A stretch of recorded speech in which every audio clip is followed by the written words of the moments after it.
வணக்கம் மக்களே. மும்பை அணில திரும்பவும் பிரச்சனை ஏற்பட்டிருக்கு. இதை வச்சு தோனி என்ன பிளான் பண்ணிருக்காரு அப்படின்றத பத்தி இந்த வீடியோல பார்க்கலாம். சர்வதேச கிரிக்கெட்ல இருந்து ஓய்வு பெற்று 6 வருஷம் ஆன இந்திய கிரிக்கெட் அணியோட முன்னாள் கேப்டன் தோனி இப்போ IPL அணியில ஒன்றான CSKக்கு விளையாடி வந்துட்டு இருக்காரு. CSK ரசிகர்களோட தலை அப்படின்னு அழைக்கப்படக்கூடிய தோனி ஆட்டத்தை பாக்குறதுக்கே ரசிகர்கள் இன்னுமே மைதானத்துல குவிஞ்சு வந்துட்டு இருக்காங்க. கிரிக்கெட்டை அனுபவிச்சு ரசிச்சு விளையாட விரும்புறதா தெரிவிச்சிருக்கக்கூடிய தோனி மார்ச் 22ஆம் தேதி தொடங்க இருக்கக்கூடிய நடப்பு IPL தொடருக்காக சென்னை வந்து பயிற்சியில் ஈடுபட்டு வந்தாரு. இந்த நிலையில இந்திய கிரிக்கெட் வீரர் ரிஷப் பண்டோட சகோதரி திருமண நிகழ்வு முசோரியில நடந்துச்சு. இதுக்காக தோனி மற்றும் அவரோட குடும்பத்தினர் புறப்பட்டு சென்றிருக்காங்க. அதோட திருமண சங்கீத் நிகழ்வுல RR படத்தோட பாட்டு ஒலிக்கப்பட்டிருக்கு. அப்போ தோனி, ரெய்னா, ரிஷப் பண்ட் இவங்கெல்லாம் நடனமாடி மகிழ்ந்திருக்காங்க. அதுல தோனி போட்ட டான்ஸ் தான் இணையத்துல வைரல் ஆயிட்டு இருக்கு. அதே மாதிரி இன்னொரு பாடலுக்கு தோனியும் அவரோட மனைவி சாட்சியும் உணர்ச்சி பொங்க ஆடின அந்த வீடியோவும் வைரலாக தான் பகிரப்பட்டு வருது. இது ஒரு புறம் இருக்க, இன்னொரு புறம் மும்பை அணியில திரும்பவும் ஒரு பிரச்சனை ஏற்பட்டிருக்கு. அது எதுக்காக அப்படின்னா, கடந்த IPL போட்டியில மும்பை அணி கடைசி போட்டியில ஸ்லோவா பால் வீசியதற்காக கேப்டன் ஹர்திக் பாண்டியாக்கு ஃபைன் போடப்பட்டது. அதோட 2025 IPLோட முதல் மேட்ச்ல விளையாடக்கூடாது அப்படின்னு தடையும் போட்டிருக்காங்க. இதனால முதல் மேட்ச்ல இப்போ யார கேப்டனா போடுறது அப்படின்ற குழப்பத்துல மும்பை அணி இருக்காங்க.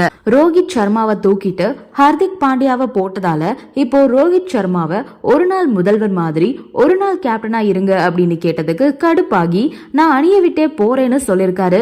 அதுல பதறிய அணி நிர்வாகம் ஸ்கையை கேப்டனா போடலாம் அப்படின்னு முடிவெடுத்திருக்காங்களாம். பும்ரா இன்ஜுரியால IPL ஆடுவாரா அப்படின்றதே சந்தேகம் தான். இல்லன்னா அவரை கூட கேப்டனா போட வாய்ப்பு இருக்கு.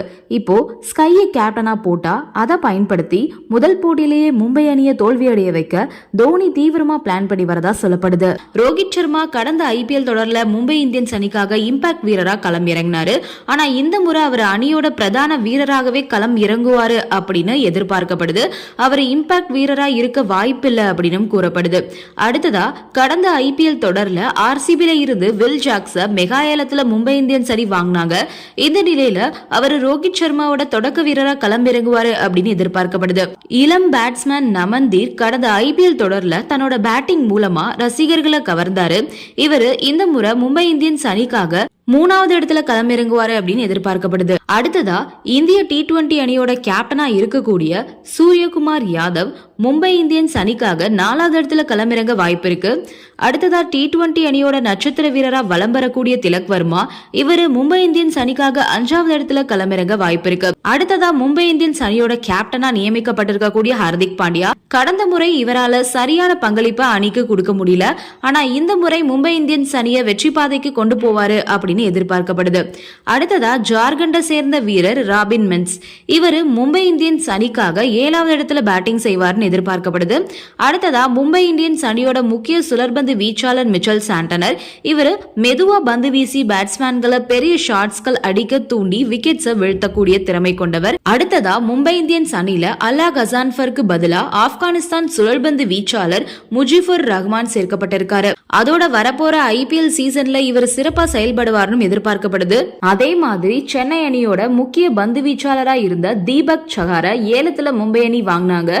குறிப்பா பவர் பிளே ஓவர்கள்ல திறம்பட விக்கெட் வீழ்த்தக்கூடியவர். அடுத்ததா ட்ரெண்ட் போல்ட், இந்த சீசன்ல மும்பை இந்தியன்ஸ் அணியோட இம்பாக்ட் வீரரா நட்சத்திர வேகபந்து வீச்சாளர் ட்ரெண்ட் போல்ட் களமிறங்க வாய்ப்பு இருக்கிறதா கூறப்படுது.